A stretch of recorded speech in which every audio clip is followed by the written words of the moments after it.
It's October 10th and MetaQuest 3 is celebrating its first birthday, but it hasn't been all sunshine and lollipops. Today we got 10 highs and 10 lows from the year that was. I'm live open mic, let's talk about it.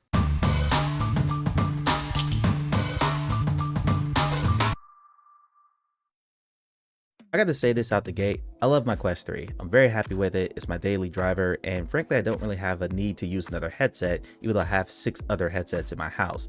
Having said that, I didn't want my year 1 review for the Quest 3 to be all like hype cycle and these are all the things that we love about it, because it's been an up and down year for Meta in general, and I think when you're looking at the successes and failures of the Quest 3, you gotta look at the company behind it too. So we're going to go back and forth. We'll get something thumbs up and then something thumbs down, and hopefully that gives you like a balanced look over the year that was with the Quest 3 and everything that happened surrounding it.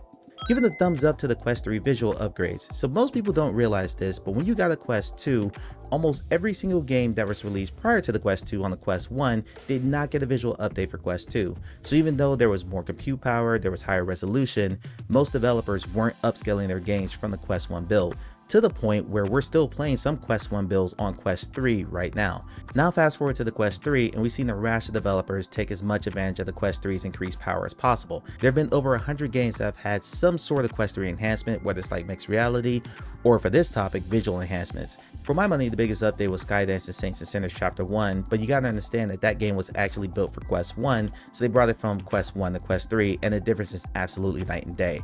But there's countless examples of this. Drop Dead Dual Strike, Drop Dead The Cabin, Apex Construct, The Light Brigade, I could go on and on and on. Games that beefed up the render resolution, redid their textures, did some dynamic lighting. There's a couple of videos on the YouTube channel where I go over some of these, go ahead and check those out.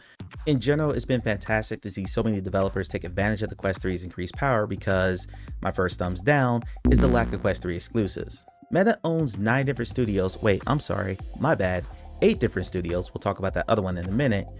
And despite all that, the only game that they put out in the last year, and this will be a thumbs up a little bit later, is Asgard's Wrath 2. Sony has gotten a lot of crap for the number or the lack of number of first-party titles that they've put on PSVR 2, but if you look at the number of first-party titles that Meta has released in the last couple of years, it's 2. Iron Man VR and Asgard's Wrath 2. Now I know we're getting Batman Arkham Shadow very soon, I can't wait to play that one, but that's going to be 3 first-party titles for Meta in 3 years, so now we're looking to the third-party studios to put out Quest 3 exclusives, and we're getting stuff like Hitman 3 VR Reloaded. That's not a good look. Giving a thumbs up to Xbox Game Pass. Meta talked about this, I think it was like 2 or 3 Meta Connects ago, when they had the CEO of Microsoft up there with them. They were talking about all their partnership and they're really excited. And one of the things that they talked about was Xbox Game Pass coming to the Quest platform. Now it has taken well over a year, but they finally brought Game Pass to the Quest platform via cloud gaming. This is a game you're playing on the 2D screen directly in front of you, but you can resize the screen to be as big as you want. But more importantly, this is another use case for using the Quest 3 outside of just playing VR games or now mixed reality games. Now you're giving users another reason to put on their headset, which is really important. Having Game Pass on your Quest opens up your library to literally hundreds of games that you couldn't play on the headset before, other than doing like some kind of like side-loaded implementation from some third party that you probably couldn't trust. Getting full first-party support directly from Microsoft is absolutely huge. However, another thing that Meta talked about over a year ago that they've under-delivered on is the augments, and that's my next thumbs down. These are supposed to be the spatially anchored virtual assets that you could put into your real space in mixed reality. So let's say you want to hang like a mirror or a clock or a plant or a family picture. It was really similar to like the Rift Home on PC or the Steam Home, but it's actually in your full environment. So if you had like a bunch of plain walls in your house, throw in your headset and all of a sudden you got all these like virtual assets, whether screens or whatever, that you could just interact with. I thought it was a really cool idea.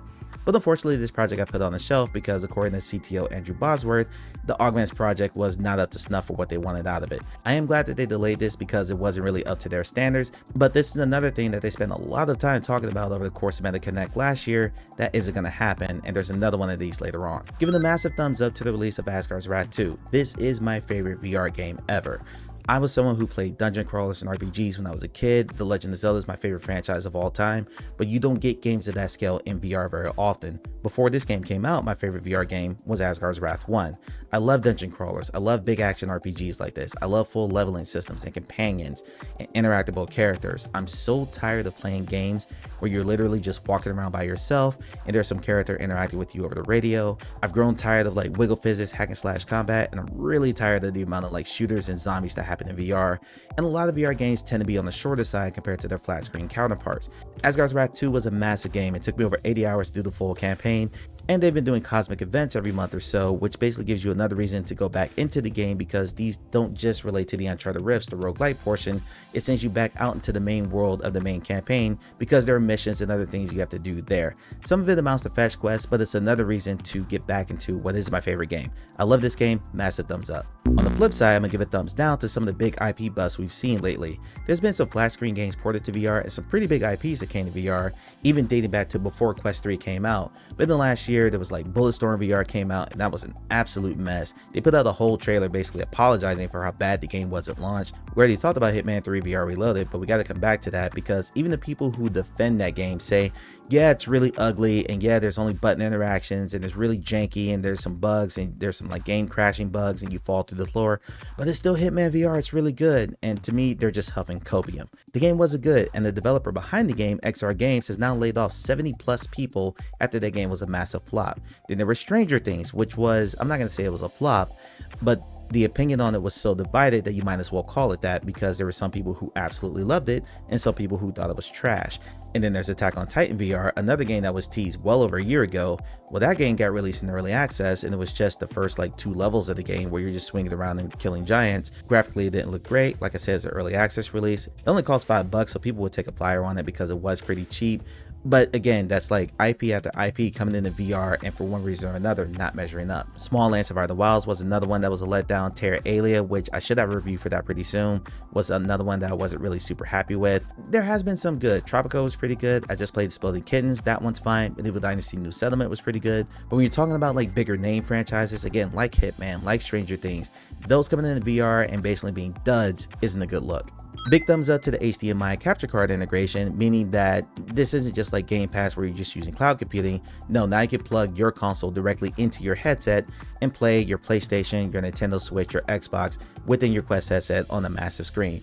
I'm not someone who owns a 4K 80-inch OLED TV. I don't have a screen that big. I just have my 3 monitors here in front of me. So being able to play something like, let's say, the new Zelda game on a massive screen in my VR headset has been fantastic. Thumbs down to Grand Theft Auto San Andreas being shelved, quote, indefinitely. We still don't really know why this happened, but this was announced by Zuckerberg, I think 2 years ago, maybe 3 years ago now at this point, that they're bringing Grand Theft Auto to the Quest 2 platform. Well, it's 2024 now, and Quest 2 is going to be discontinued at the end of this year, and they announced that they were putting the project on the shelf indefinitely. Now, I'm not really surprised by this because they need to get ready for Grand Theft Auto 6, but it's going to be one of the biggest games of all time. And that means you can't really devote a ton of resources to porting something to VR, which is going to have a much smaller return on investment. But again, this is something that Meta really overpromised and everyone was really hype about. And then it was radio silence for basically 2 years until we found out that, yeah, it's on the shelf indefinitely. Now, I still am huffing all my copium because I hope that that game still comes. But that was probably my biggest letdown of the year. Thumbs up to the explosion of mixed reality. Now again, similar to like the Game Pass and the HDMI input, this is another use case for VR. Now I don't mean necessarily for games, although we'll talk about games in a second, but you've seen people like watching a YouTube video of a recipe while they're actually cooking something, or watching a YouTube video of like repairing something while they're working on something in their house, like a home repair or a car repair. This opens up a whole new use case for that you couldn't do on Quest 2 with that really god-awful Quest 2 like black and white pass-through. Having it in full color has been a massive boon to that. When I talked about the Quest 3 updates earlier, there have been a ton of developers that went back and put mixed reality modes into their game. There's a mixed reality mix into Asgard's Wrath 2. Now I get that some of the VR purists are like, I don't really care about seeing my messy room, I just want to be fully immersed in VR. But you're talking about 2 completely different things there. Mixed reality is still in its infancy when it comes to games, so you're going to see a lot of games that are kind of like standalone where you don't really have to move, but even that's starting to change right now. We got Resolution Games coming out with Spatial Ops pretty soon. Co-location, which is basically couch co-op all over again for VR, is becoming a thing. But more importantly, and I say this as someone who works for an XR developer, I cannot tell you how much easier it is, because I also do a ton of demos with my friends and family, to onboard a new user using mixed reality, because there are a lot of people who are not comfortable with having their world entirely blacked out around them. Some people have small children, some people have pets or other breakable things around them, and they're just not comfortable not being able to see what's happening around them while they're playing a game. So now giving them mixed reality and letting them be able to like watch a video in mixed reality or play a game in mixed reality has been so massive, and I think people really sleep on that. And really, this is only the start. We've got Apple Vision Pro on the market now. Pretty much any headset that comes out is going to have color pass-through. And Apple is going to release a cheaper version of the AVP down the line, which is going to get more people in that ecosystem into the XR ecosystem, and that's going to help everything evolve. So mixed reality, big win. With that comes another thumbs down, and that's the restructuring from Reality Labs. This happened a few months ago where they basically split up Reality Labs into two divisions. There's the Metaverse division that does all their VR and mixed reality stuff for Quest, and then there is the division that works on their Meta Ray-Bans, because the Meta Ray-Bans have been way more successful than they ever intended. Having said that, this led Meta to double down on the Meta Ray-Bans and allocate more resources to that and pour more resources away from the game development side of it, and also led to a series of pretty mass layoffs. We saw like Downpour Interactive lay off a ton of people, and shortly thereafter we saw a studio close entirely. More on that in a minute. For those of us who love VR gaming, and you're not really watching this video if you're not, seeing resources allocated from Meta to other spots and seeing people in the VR gaming division get laid off just sucks. There's no way getting around that. Thumbs up to the new multitasking. This was long overdue, and I think they couldn't do it before because the Quest 2 is simply not up to the task.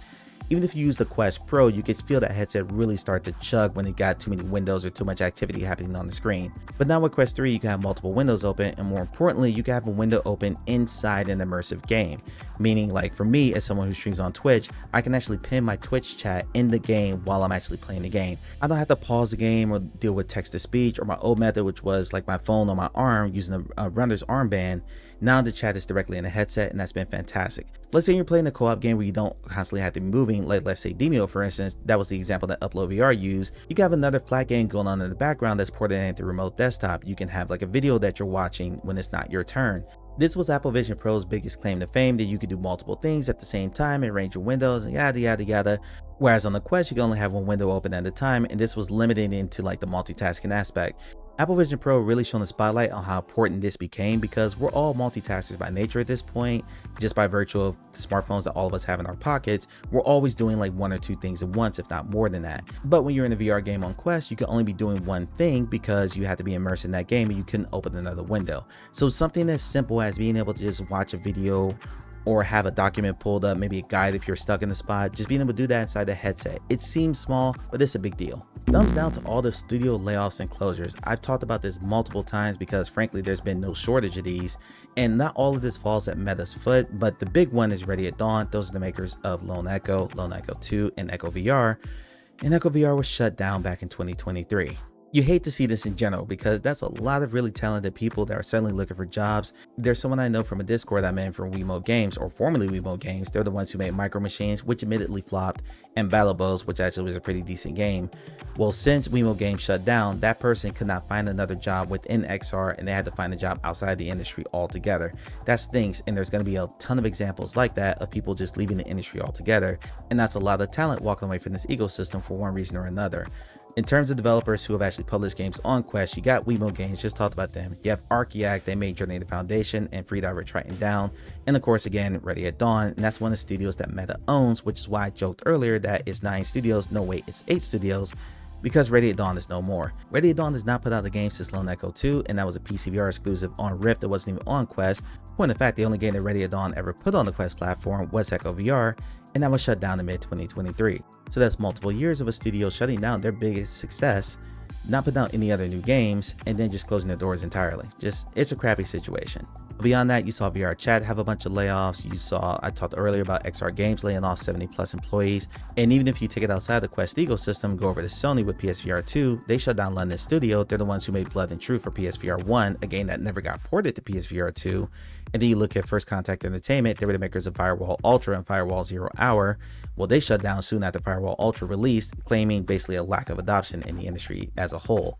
There were a lot of problems with that game. That's all been well documented on other channels. I don't do PSVR content, but I do keep up with it. But that's a lot of studios that went through layoffs and closures, and there's a bunch that I didn't even name. Like In Dreams, for instance, just went through a round of layoffs as well. So it's easy to get caught up in a hype cycle, and from now through the rest of the year, there's going to be a ton of games releasing that you have every right to be excited about. But there's an ugly side to this, and there's a lot of people who lost their jobs this year.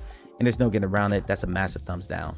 Thumbs up to the very recent upgrade to the meta avatars. I cannot overstate how much I hated the meta avatars. That's why I don't spend any time in Horizon, or at least I didn't before. They just look silly. You didn't have legs, so you're just floating around. They just look dumb. And even for games who were using the meta avatars in their games, for instance, Drop Dead the Cabin, I pointed out in my review of Drop Dead the Cabin just how silly and goofy the meta avatars looked in a shooter like Drop Dead the Cabin, which is a pretty high octane, fast paced zombie survival shooter. Putting the meta avatars in the middle of that just wasn't a good look. Now meta avatars have legs, they've increased the render resolution, they give you all these customizations, they've integrated AI into that so now you can create your own outfits. It's just a big step forward. Thumbs down to the Quest 3 battery. If when Quest 3 first came out and you were spending all your time in mixed reality, if you got 90 minutes out of your headset, you were really lucky. There were some people reporting that they only got like 75 minutes out of a full charge before they had to shut it down and then go back and recharge it. That's just not a good look. I put out a video on ways to maximize your battery power without having to buy a battery strap add-on, and that was ways like using the battery saver mode, which locked your refresh rate to 72 Hz, but then that meant that games that use 90 Hz or 20 Hz, you couldn't take advantage of that because your refresh rate was locked. Turning off your Wi-Fi, which means you couldn't play online games, turning down your brightness, things like that, but these were all band-aids on a broken leg.